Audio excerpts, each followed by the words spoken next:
Hello folks, welcome to my new video tutorial, and this time I'm going to talk about the new official release of Yosemite, or as you prefer, MacOsX 10.10, the new Apple operating system.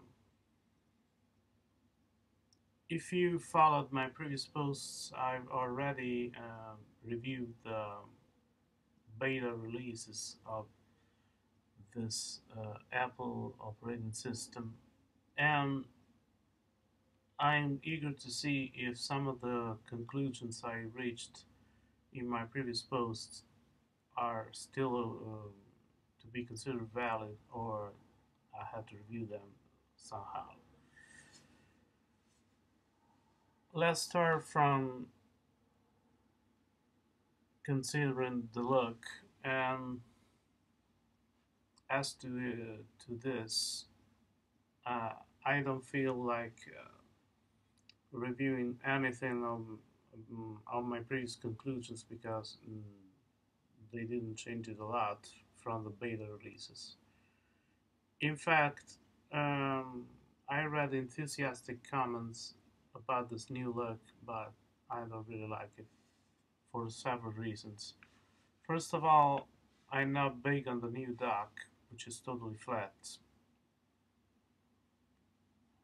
I was used to 3D dock, which, in my opinion, it was much better. Um,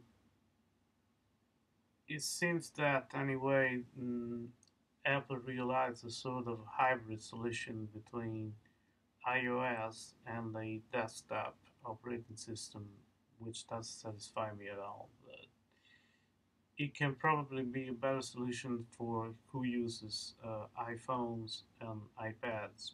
I don't own them, and honestly, I'm not big on cell phones, even because I can't afford them, honestly.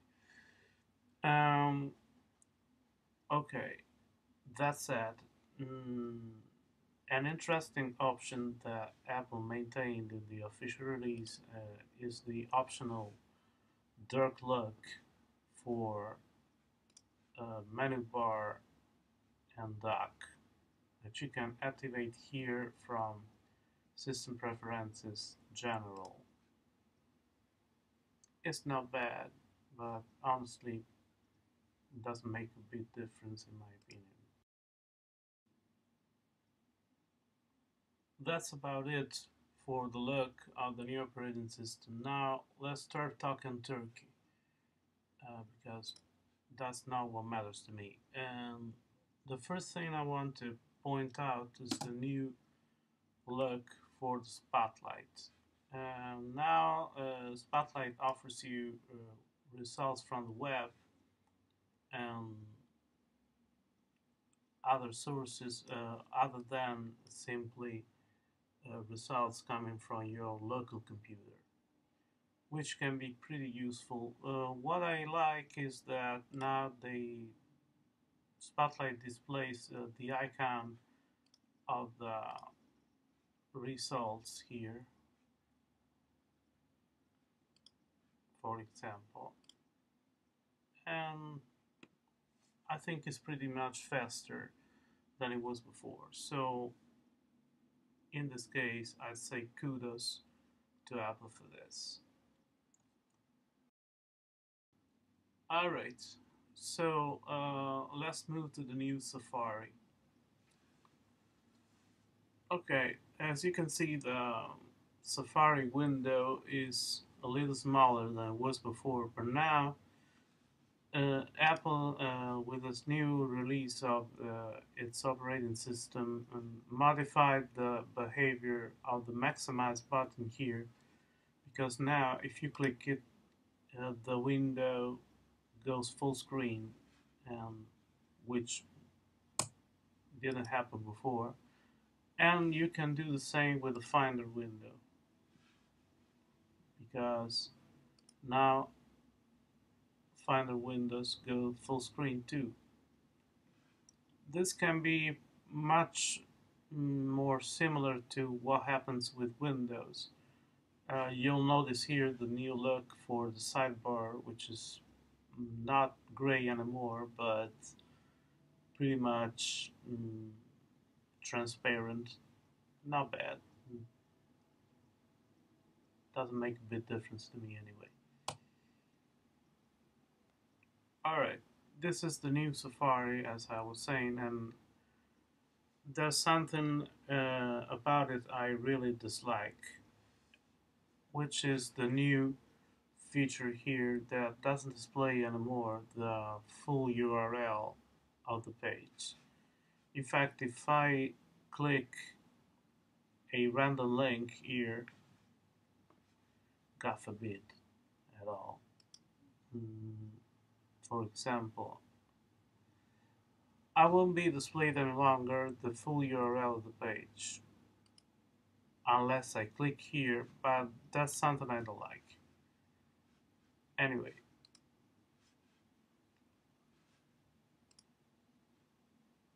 you can modify this, but you have to tweak preferences and go into here, advanced, and select show full website address. Now, I don't understand why Apple made this choice, because in this case, making things easier for customers can lead to a serious security flaw, because that opens the door to phishing scams, because as I shown in previous posts, if I go to page looking legit and probably with a similar look to the official web page of a well-known website, if I don't have the chance to look up the full URL of the page, and I don't really know what I'm talking about.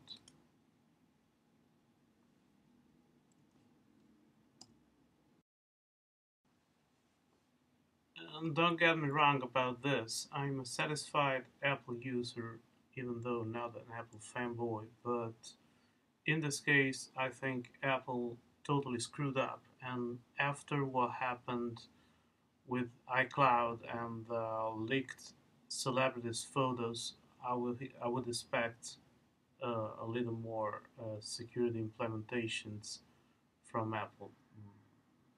This will not do, in my opinion. If you want the official wrap up of what's new with Yosemite, you can go to this web page where Apple wraps it up for you. But of course, I'm not here to copy from Apple, and I don't usually follow the official marketing releases because they're all, of course, pretty biased. So,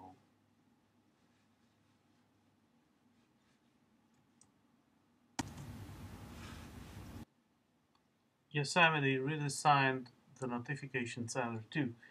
If you don't know what it is, it appears by clicking here.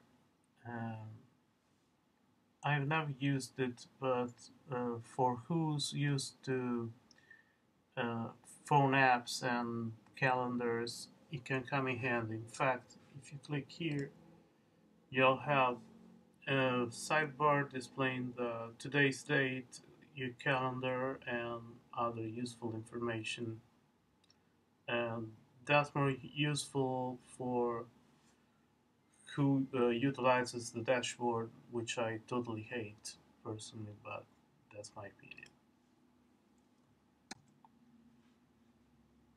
An important innovation introduced by Yosemite is the possibility to make phone calls from your computer by utilizing an iPhone. Mm,